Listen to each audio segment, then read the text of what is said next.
Hey comrades, another Game Doge here. In my last video a few days ago, I mentioned that I'd be hitting level 100 soon and would come back to properly test this Nightmare Map Fragment farming strategy. But I haven't had much time to play these past few days, so I only managed to reach level 100 this morning. Since I was still running maps during the grind from 99 to 100, I ended up saving up around 40 nightmare maps, which should be more than enough for this test. What you're seeing right now is the exact moment I hit level 100. It was actually a lot easier than I expected. That said, running 8 mod maps for leveling isn't really a great idea. On my next character, I'll definitely go with a more efficient approach.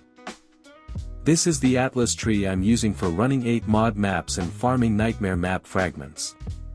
Like I mentioned in my previous video, since the main profit from this strategy comes from the fragments, the exact Atlas tree doesn't really matter that much.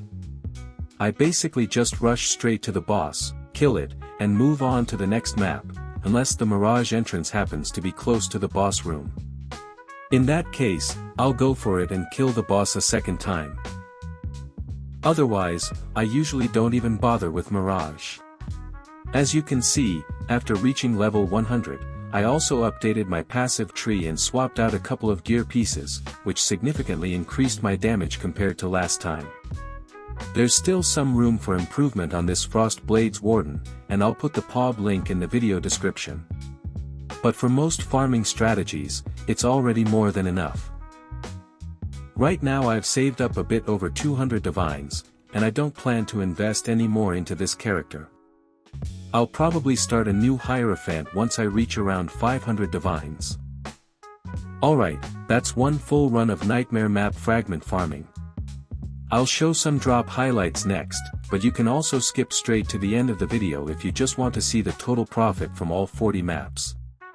And just as a quick note, even though the price of Nightmare maps themselves has gone up, the fragment prices have increased as well, so buying maps to run this strategy is still profitable.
Alright, that's all 40 maps done.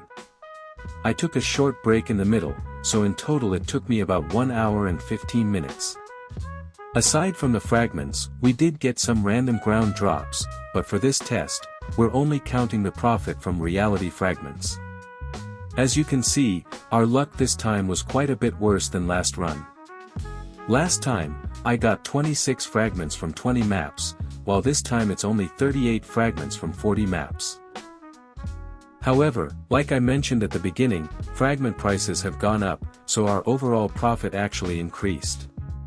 About a week ago, the rate was 2 fragments for 1 divine orb, and now it's around 1.6 fragments per divine.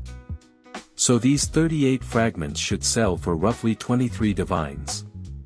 That puts this strategy at around 15 to 20 divines per hour, which is still pretty solid. That's it for today's video. See you in the next one, bye.